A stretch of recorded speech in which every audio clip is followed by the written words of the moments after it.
A continuación, presentará su exposición el doctor Edgar Sanabria Melo, quien es abogado de la Universidad La Gran Colombia, especialista en Derecho Privado y en Derecho Laboral de las Universidades Externado y Nacional. Ha sido tutor de la Escuela Judicial Rodrigo Lara Bonilla, así como docente de las universidades Gran Colombia, Jorge Tadeo Lozano, del Rosario, de los Andes, Santo Tomás, José María Córdoba y el Externado de Colombia. En la rama judicial ha ocupado los cargos de juez civil municipal y del Circuito de Bogotá, juez civil del Circuito de Ubaté, magistrado auxiliar de la Sala de Casación Civil de la Corte Suprema de Justicia y de la Sala Civil del Tribunal Superior de Bogotá. En la actualidad, el doctor Edgar Sanabria es magistrado del Consejo Superior de la Judicatura. Doctor Sanabria tiene el uso de la palabra hasta por 30 minutos para su conferencia. En primer lugar, agradezco la invitación de la Universidad Externado de Colombia para participar en este seminario sobre el Código General del Proceso. Sin más preámbulos, entro en la etapa del remate de bienes como remate del proceso ejecutivo.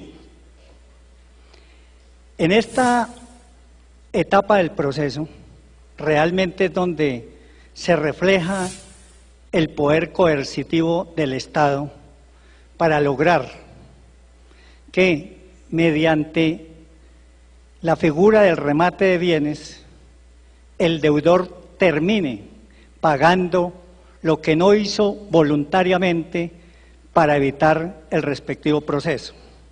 Es decir, que como lo llama la doctrina, se ejerce una función expropiativa, en donde si el deudor hubiese en un comienzo vendido parte de sus bienes, hubiese satisfecho la obligación, pero como se rehúsa a ese propósito, entonces por intermedio del Estado, a través del juez, se termina haciendo una venta forzada de esos bienes para finalmente pagar con el producto del remate lo que se negó a hacerlo voluntariamente.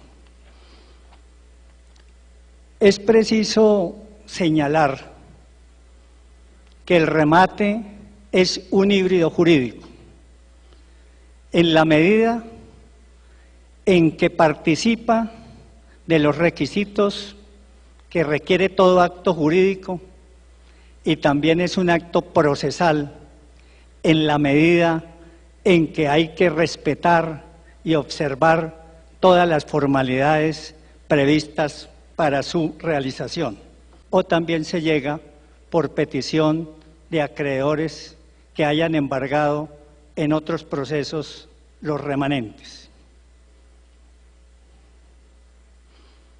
Vale también destacar que la Ley 1395 hizo las últimas modificaciones vigentes principalmente para depurar el remate de todos los vicios que lo han desprestigiado y particularmente para acabar con lo que en el argot judicial se ha llamado la mafia de los remates.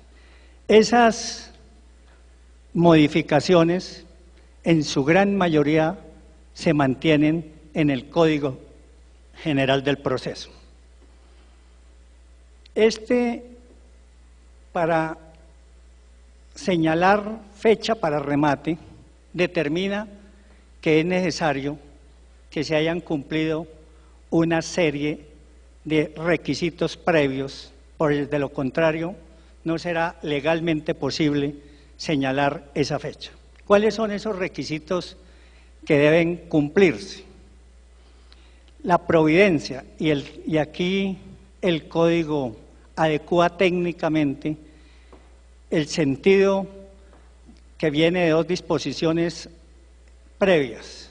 Como hoy, cuando no hay oposición, ya no se dicta sentencia sino auto, y cuando hay excepciones se dicta sentencia, entonces la norma recoge el término genérico de autos y sentencias, que es providencia. Esa providencia que ordena seguir adelante la ejecución tiene que estar debidamente ejecutoriada.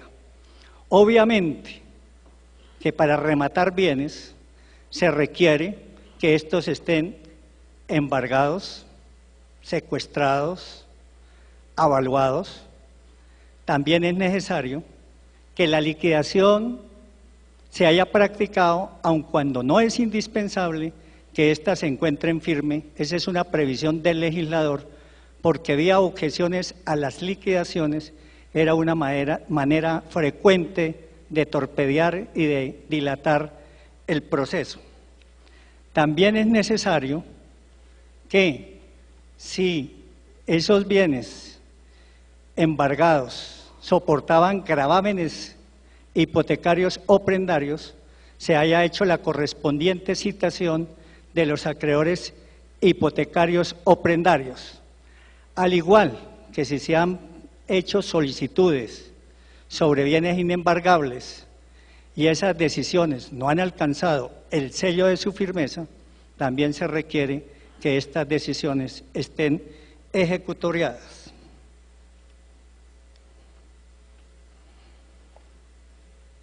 Viene el artículo 449, que se refiere al remate del interés social en las sociedades de responsabilidad limitada, colectiva, en comandita simple o sociedad de personas, que por ser contratos intuito personae, se requiere que previamente a que se haga el remate, para que los demás consocios puedan adquirir la cuota que le corresponde a cualquiera de los socios de los que se va a rematar, se enteren para que ellos puedan tener la opción de adquirir esas cuotas de interés. Y esa opción se les da y ellos tienen que hacer la manifestación dentro de los 10 días siguientes. Aquí hay una modificación a lo que existe. Antes ellos podían hacer la manifestación y consignar el 20% del valor del bien. Hoy tienen que, con la solicitud de que hacen la opción, acompañar la totalidad del valor del precio para acabar esa figura que existía de darle un término de 30 días para que pagar el saldo del precio del remate. El artículo siguiente tiene que ver con la publicidad que hay que darle al remate. La publicidad del remate tiene como finalidad que la mayor parte de interesados concurran a él. Y esa concurrencia beneficia doblemente al acreedor como al deudor, para que verdaderamente haya en la puja un valor real del respectivo bien. ¿Cómo se hace esa publicación? A través de un listado en un periódico de amplia circulación nacional o en otro medio masivo de comunicación que expresamente determine el juez. ¿Cuándo debe hacerse esa publicación? Debe hacerse en un día domingo, partiendo de la base que en el día domingo hay más posibilidades de que la gente pueda enterarse de la fecha del remate. Esa publicación debe contener toda la información que señalan los 6 numerales que trae la norma, y como novedad, ese artículo trae, digamos, otros 2 requisitos que deben indicarse. El número de erradicación del expediente y del juzgado, así como también el nombre, la dirección y el teléfono del secuestre. Esto último con el propósito que se pueda acudir a este auxiliar de la justicia para que muestre los bienes objeto del remate, para facilitarle a los eventuales postores los bienes del remate. Antes de que llegue la apertura de la licitación, es preciso acompañar la página del periódico en donde hizo la publicación o la certificación del medio en que se haya hecho la publicación, así como un certificado de libertad y tradición o folio de matrícula inmobiliaria para saber la real situación del respectivo bien a rematar, certificación que no podrá tener más de un mes de expedición.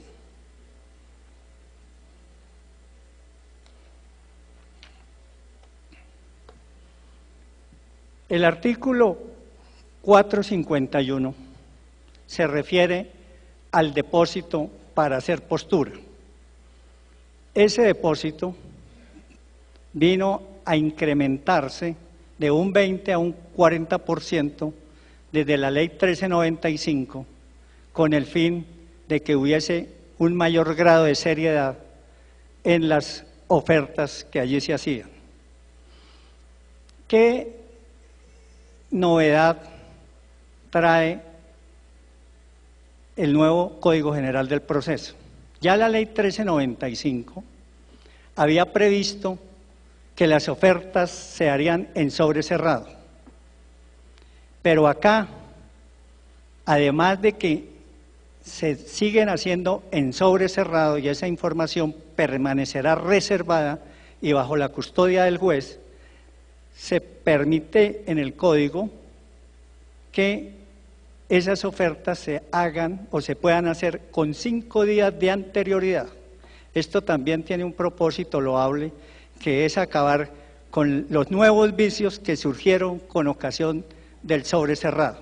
Entonces, se permite que con 5 días de antelación se pueda enviar la oferta en sobrecerrado, eso sí, acompañada del respectivo título de depósito judicial con la base del 40% del remate.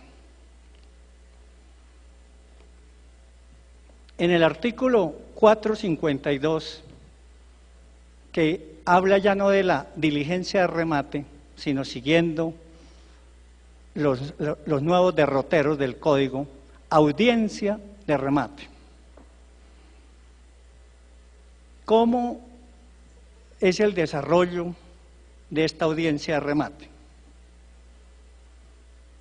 En primer lugar, el secretario o la persona encargada, porque vamos a ver adelante que también hay otras entidades que pueden diligenciar o hacer las audiencias de remate, centros de conciliación, centros de arbitraje, que son las nuevas entidades que hoy en día consagró el código, además de los martillos de la Cámara de Comercio.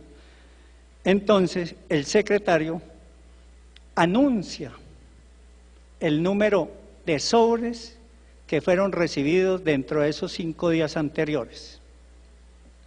Pero además, dentro de la primera hora del remate, todos los que quieran hacer postura pueden igualmente concurrir y hacer la respectiva oferta, en cuyo sobre igualmente deberá estar incorporado el depósito por el 40% si fuere necesario. Transcurrida esa hora, esa primera hora, el juez o el encargado de hacer el remate procede a abrir los sobres y anuncia las ofertas, pero únicamente las ofertas que hayan cumplido con los requisitos legales.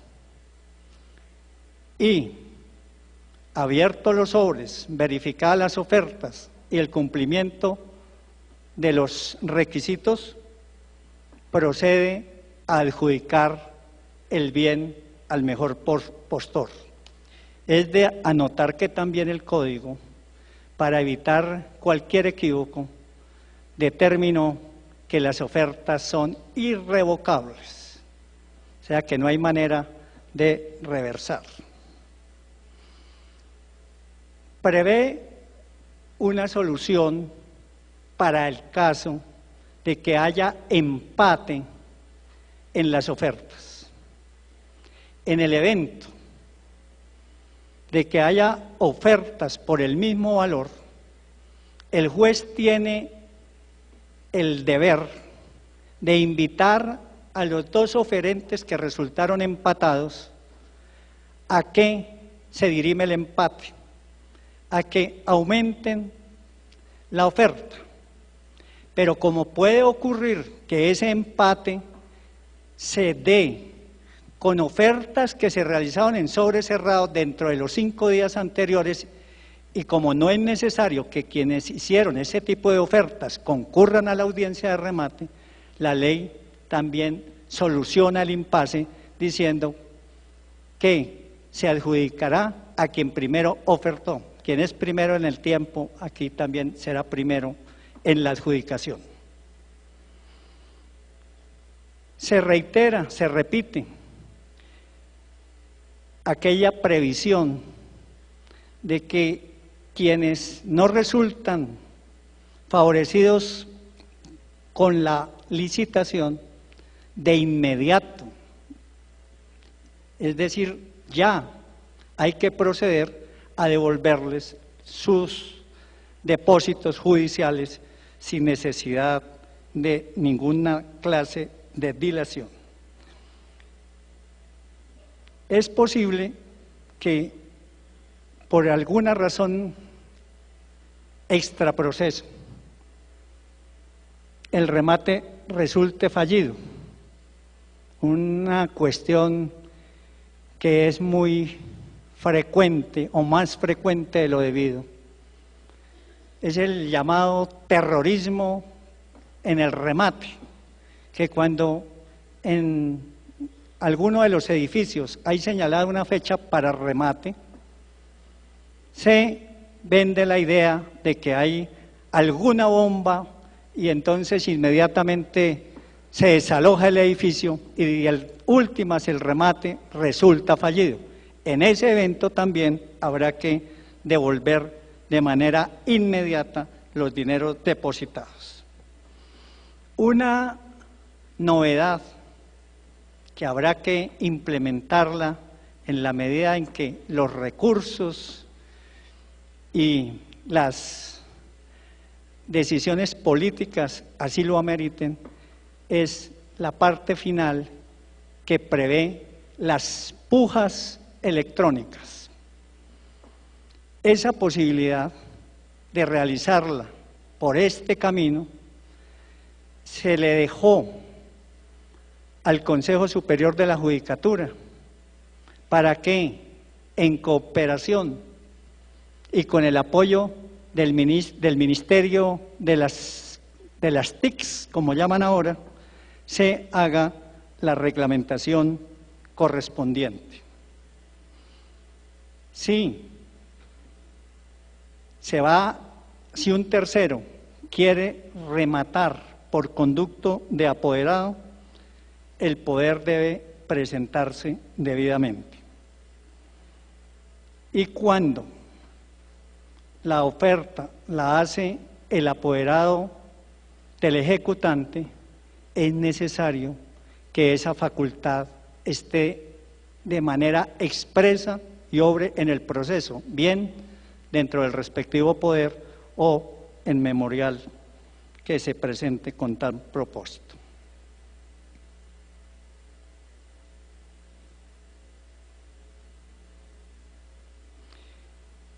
En el artículo 454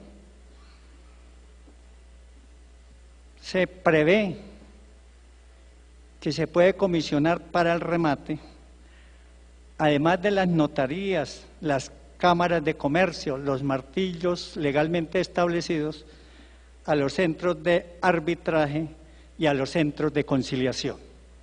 Aquí se prevé que todas las expensas, que todos los gastos que se generen con ocasión del remate por alguna de estas entidades no entrarán a formar parte de la liquidación de costas ni serán expensas reembolsables. En el artículo 453 se habla del pago del precio del remate y de la improbación de este. Destaco estas modificaciones. Se amplía el plazo para consignar tanto el saldo del precio como el valor del impuesto de remate de los 3 días que existían a 5 días. Pero se elimina la posibilidad que existe actualmente de que por acuerdo de las partes se pueda otorgar un plazo hasta de 6 meses. ¿Cuándo se imprueba el remate?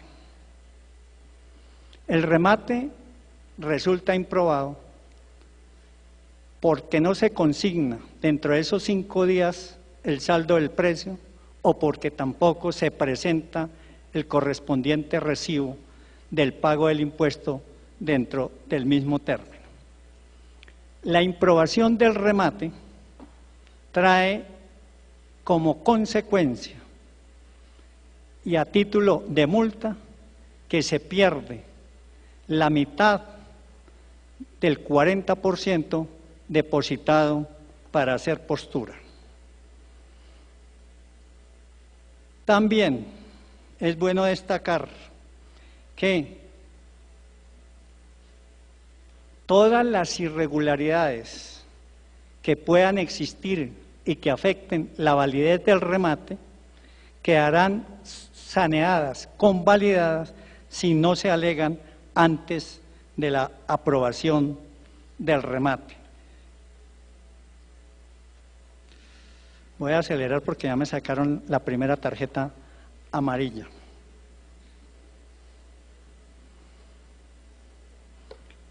Cuando se imprueba el remate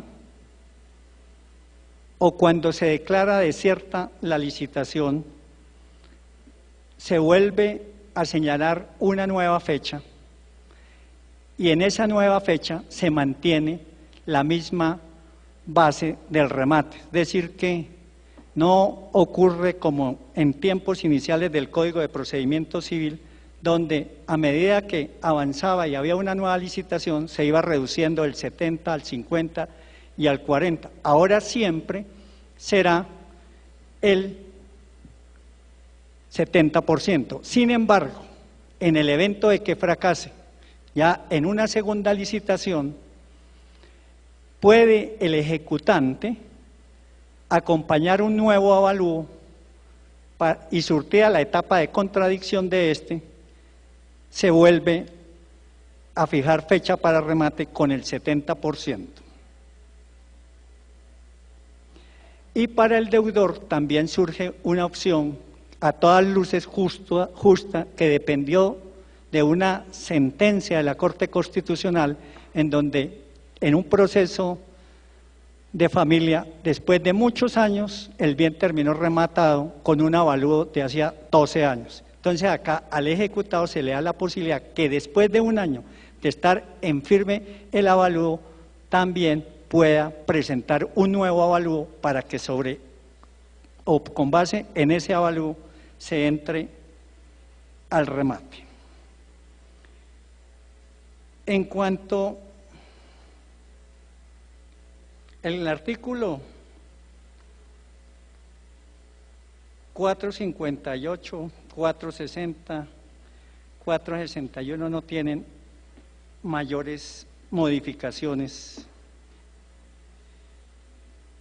La citación de los acreedores con garantía real.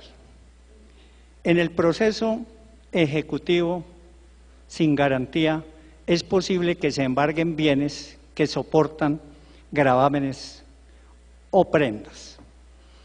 Si eso ocurre, como al juez se le remite el certificado de tradición y se advierte de él la existencia de esos acreedores hipotecarios, es necesario citarlos.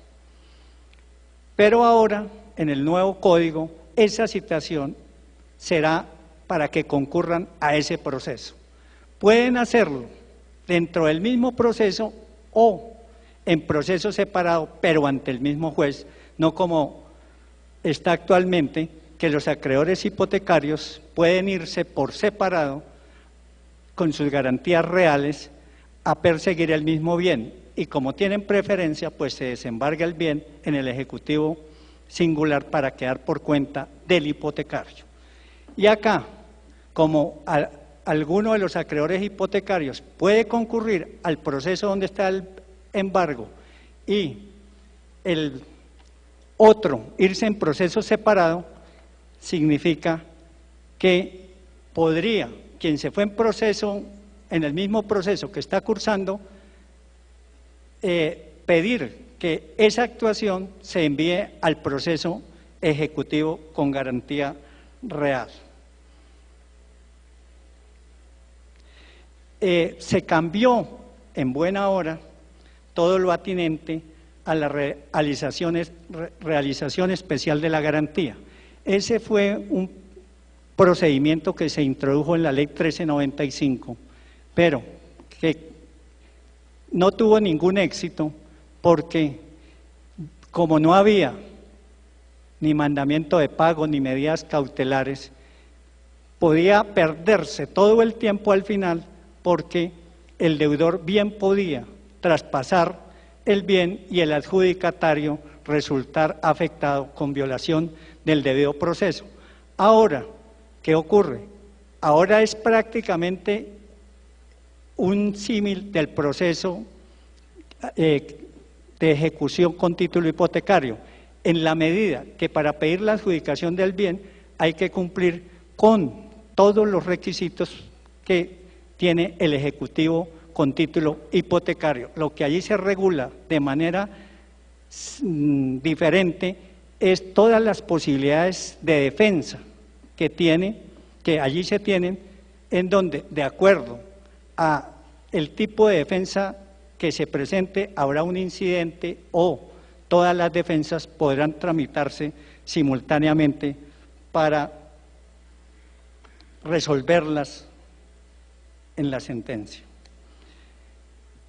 No quiero terminar porque acá ya me han avisado que se agotó el tiempo, en también hacer una exhortación tanto a los jueces como a los abogados en que este nuevo Código General del Proceso, obviamente con las deficiencias propias de un estatuto de esa naturaleza, nosotros, todos los que intervenimos en los procesos, tenemos un compromiso con el país, con el mundo entero, que nos tiene tan mal catalogados y tan mal ranqueados en la lentitud con que aquí se administra justicia, a que seamos propositivos para sacar adelante estas instituciones que tienen grandes bondades. Muchas gracias.